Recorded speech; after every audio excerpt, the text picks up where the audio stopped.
Hello everyone and welcome back to my channel. I hope you are doing very well. I've been umming and ahhing about making this video because I really don't want it to come across in the wrong way, because you know, as you've seen by the title, this is basically just about how we doing a year on. And there have been many times over the past week, especially as it's kind of been approaching exactly a year since I had my last paid concert, well, concert at all.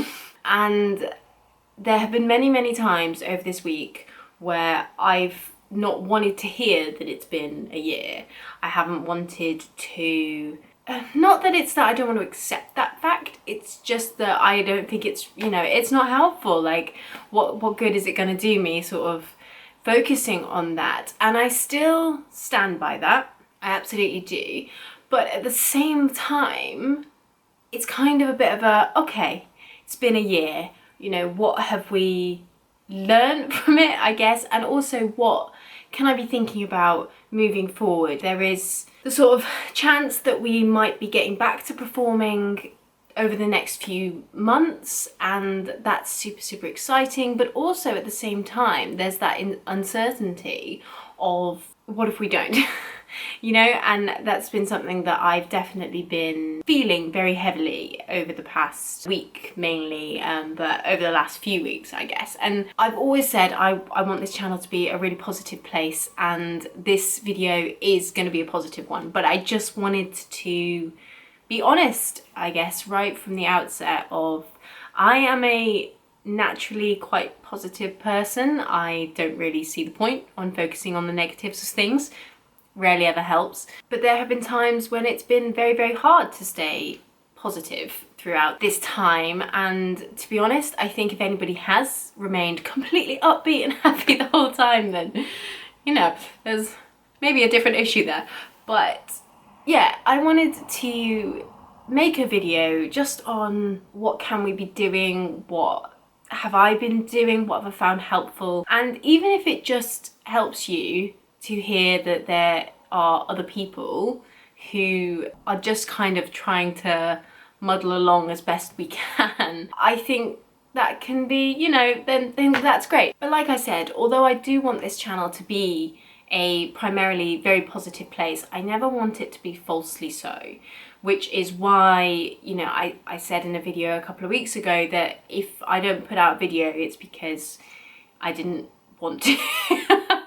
No, not that I didn't want to, but that I didn't feel like I had something that would be helpful to add to all the noise of the world. So, you know, there wasn't a video last week because I just thought all my ideas were rubbish and just wasn't really feeling it. But this week I kind of had a conversation with my husband on Sunday night where I just kind of confessed to feeling a bit useless. I think there have been a lot of us that have felt that way over the past year, because like I said, yesterday, so a year ago, yesterday from when I'm filming this, was my year anniversary of my last paid concert, and I was sat in the rehearsal for that concert watching, I mean obviously my phone was on silent, but watching just cancellation after cancellation come through, and then, you know, picked up my phone at the end and I had to scroll through the emails and the messages just saying, you know, we're so sorry, cancelled, blah blah.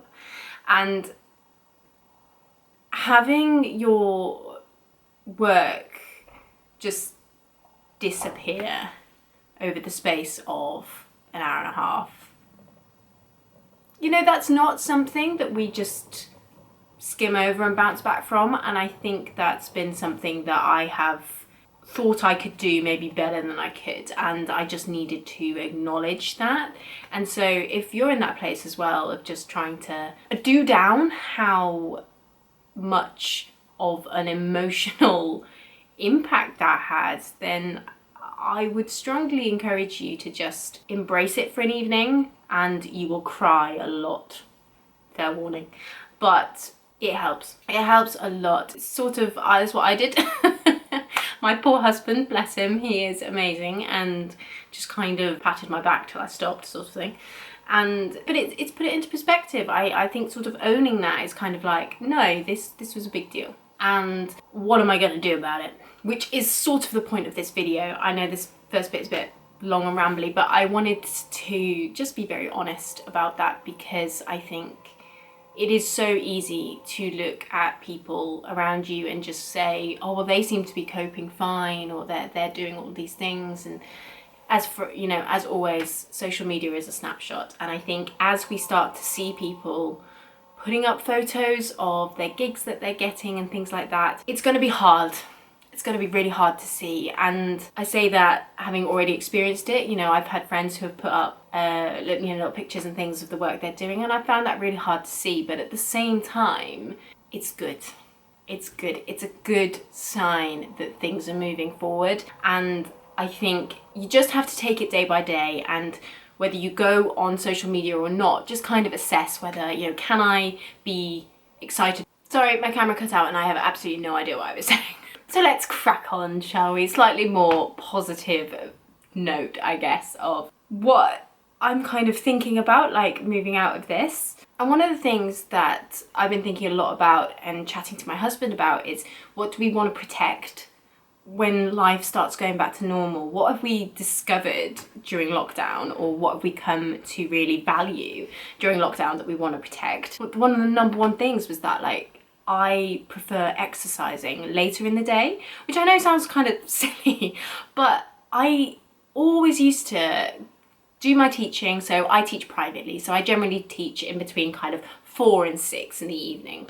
Not every day, but, you know, on the days I do. I always used to get back from that and immediately start cooking dinner and then chill out for the rest of the evening. Whereas in lockdown, because I've been teaching online, I have been finishing a little bit earlier. So that's meant that I can then do a workout, go for a run, go for a bike ride, and do that, and then have dinner just a bit later, which actually suits us absolutely fine. I think I had it in my head that, you know, my husband has a quote unquote normal job, so he would come home about 6ish, so therefore I was like, oh, well, you know, we're both back, now it's dinner time. When actually he quite likes going for a bike ride or something later in the evening as well. So that's something that we're really going to try and protect moving forward, is that our routine of how we actually work best is exercising later in the evening, having a later dinner, having a bit of chill out time, then going to bed. That just seems to be what works for us. And that's actually been a real gift that I've discovered, because I used to be pretty hardcore into the gym. I miss it a lot, and one of the things I'm really excited about is we're moving soon nearer to somewhere which has a gym. And anyway, not the point. But obviously I stopped doing that, and I was missing the feeling of being physically fit, and so I started running in the morning pre-breakfast, and that's literally the worst time for me to do it. I just wasn't getting any fitter despite running quite a lot. So I was like, what is going on? This is always really hard. Turns out I just need to do it later in the day. So that's something that we're going to work really, really hard to protect moving forward, for sure. And then on a similar vein, it's the longer walks or long bike rides, you know, walks with friends, that kind of thing, on the weekends. I think because I often work on Saturdays, or I'm traveling back from somewhere on a Saturday, I just kind of discounted the whole weekend, and that actually meant that I wasn't seeing as much of my friends as I would have liked to, and this led to like a massive friendship crisis. With me, nobody else was causing any problems at the start of lockdown, because I was like, who are my friends? And part of that was just because I hadn't really properly quality time hung out with somebody for so long, and my favourite way to do that is to grab a coffee and go for a walk. It's my absolute favourite way to catch up with my friends. And so now, moving forward, I want to be really, really careful that I'm still scheduling those in. Maybe if I've got a free weekend, making sure that I meet somebody and we go out and do something, or if I'm working on the Saturday, I still have Sunday. You know, you can, Sunday afternoon walks, they're like the best. So just stuff like that is something that I really want to schedule in more and protect that time moving forward, as hopefully the diary gets a little bit busier. The other thing that I've been really thinking about is, like, what work did I actually really enjoy beforehand? So, you know, we all have those gigs where you're kind of like, I'm doing this for the money. And that's fine, that's life, right? We're not going to absolutely adore every single gig we do. But something that I've really honed in on is the fact that the two main loves that I have of my playing work are orchestral and session recordings. Sorry, so orchestral concerts and then session recordings.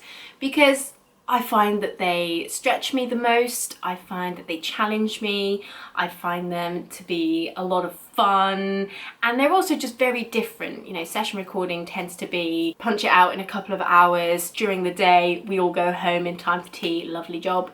Orchestral tends to be a lot more travel, more late night concerts, you know, dressing up, all of that jazz. And I just love it. I love everything about those two sides of the industry. So for me, moving forwards, those are the two areas that I'm really going to focus my attention and focus my time.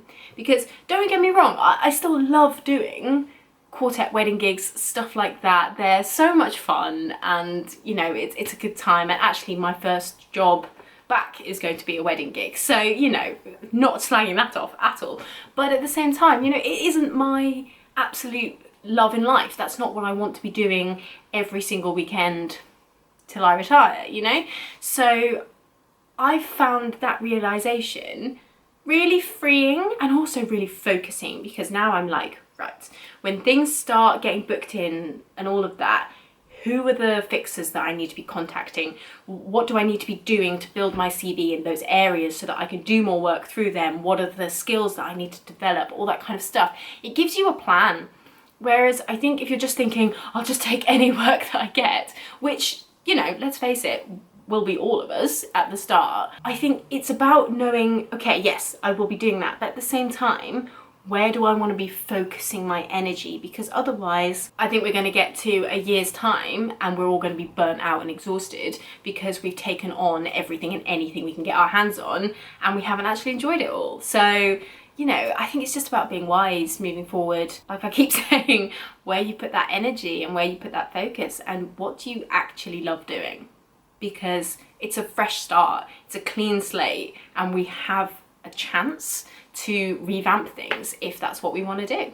And then obviously there's like the flip side of that, which is what was the work that you actually didn't enjoy. And if it is possible, I appreciate that this is all, you know, financial situations dependent, but if you focus your energy on the stuff you want to do, more of that will come along. I am a huge believer in that. It's worked that way multiple times throughout my career. Just, you know, who do you talk to? Who do you send your CV to? All of that. But I suppose the biggest one for me, which I'm like, I don't want to fall into this trap, is taking on too much teaching, because teaching is a really funny one for me. I have a very, very love-hate relationship with it. And I mean, obviously it sort of depends on who I'm teaching at the time, because I have pupils that I adore teaching for different reasons. You know, either they're very musical and they're very engaged and they're excited about it, so obviously that's hugely fun to teach, or they're just a really cool kid and I think they're great and it's a lot of fun, even if they're not the most talented musician in the world. But teaching is and forever will be the thing that tires me out. I am more tired from an hour of teaching than I am from a 3-hour rehearsal, like mentally and emotionally. You know, it doesn't give me life. So I know that coming out of lockdown, it will be so tempting for me to text everybody and anyone and say, hey, I can come and actually teach you, you know, in person, because I have had a few inquiries who are like, I've got a beginner who wants to start, and I'm like, beginner starting over Zoom, probably not going to be the easiest thing, let's wait until after. And I don't want to fill up my entire diary with that, because like I said, it's not what gives me life. It's fun, and I'm not saying I hate it, but at the same time, it isn't the thing that I want to focus my career on. So therefore, that's going to be something which I'm going to be like, obviously, teaching is great. It's the best money we're ever going to earn, let's face it. But do I want to be doing it every single day for my entire evening? No, I don't. So therefore, I would rather not be earning quite as much and enjoying my life than taking as many pupils as I possibly can and just being exhausted. Like, if that makes sense.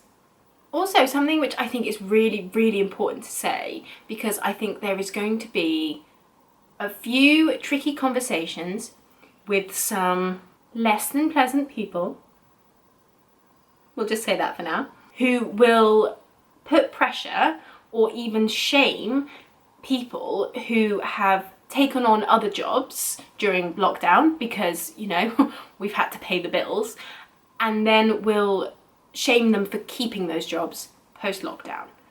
If you found a different line of work that you are loving, number one, good for you. I just think that shows such initiative and also just willingness to make the best of a bad situation.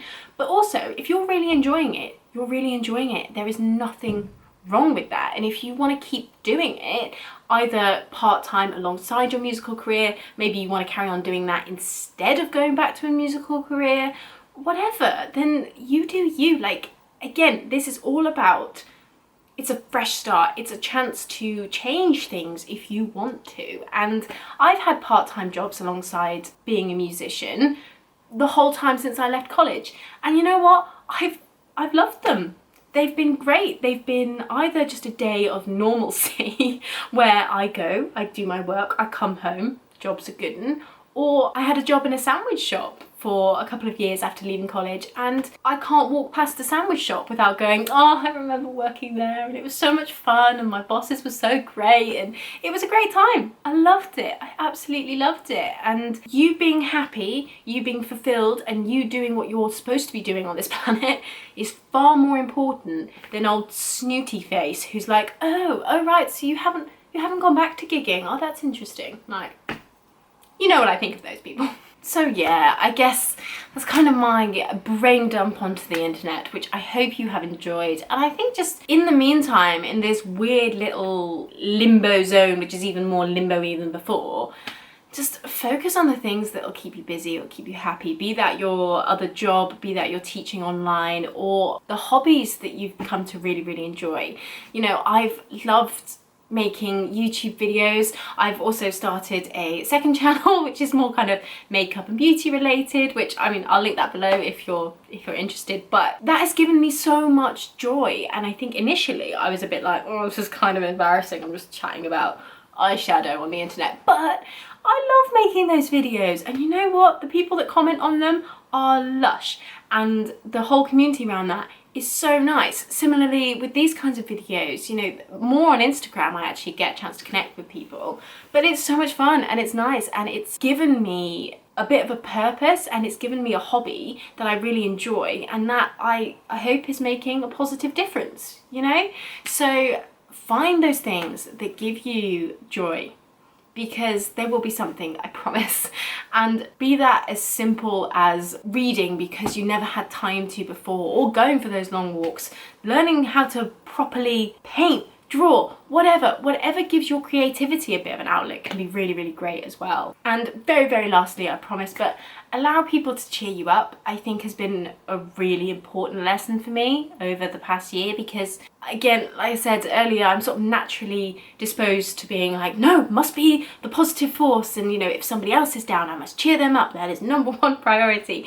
And I think there have been so many moments where my husband has just been like, let me be the positive, cheerful one for you. Let me take that, and you can just be sad for a bit. That's okay, you need to feel that. And initially I think I was a bit like, no, it's fine, like I'm fine, blah, blah, blah. I almost got annoyed about it, and then I was like, no, he's just being nice.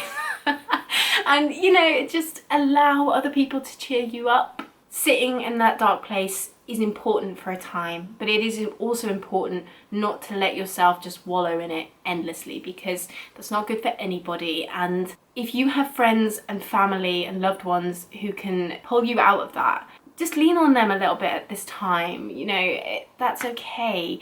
You don't have to be the person who is the life and soul of the party all the time, or the one who's, you know, trying to cheer people up. You can be cheered up every now and again, and I just think I needed to hear that, so if you do as well, then I hope that helps. But yeah, I hope you have enjoyed my little ramble. I don't know. I didn't really know how to structure this video, and I kind of came to the conclusion that maybe it didn't need one. Maybe I just needed to word vomit at the camera for a while, and I hope it has helped you. I hope you are doing okay. As always, comment below with anything that you found to be helpful or that's really cheered you up in this time or has given you a bit of a purpose. If you also have made a YouTube channel or an Instagram account or a blog, please let me know. I would love to follow you and support you in that.